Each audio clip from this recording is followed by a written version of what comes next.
ভবন পুড়িয়েছে, এর থেকে দুঃখের আর কি থাকতে পারে? যেহেতু যে স্মৃতিটুকু নিয়ে আমরা দুর্গ বেঁচেছিলাম, সেই স্মৃতিটুকু সম্পূর্ণ পুড়িয়ে শেষ করে দিল।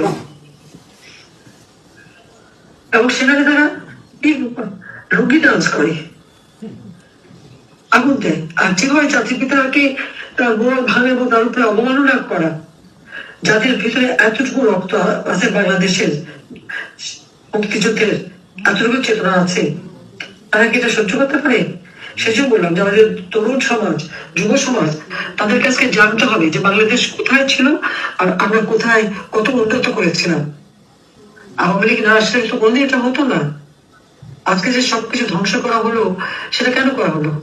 এই কারণে বলা হয় হয়েছিল যে নিত্য প্রয়োজনীয় জিনিসের দাম বেড়েছে, সেই জন্য মানুষ বিক্ষুব্ধ। এখন কি অবস্থা?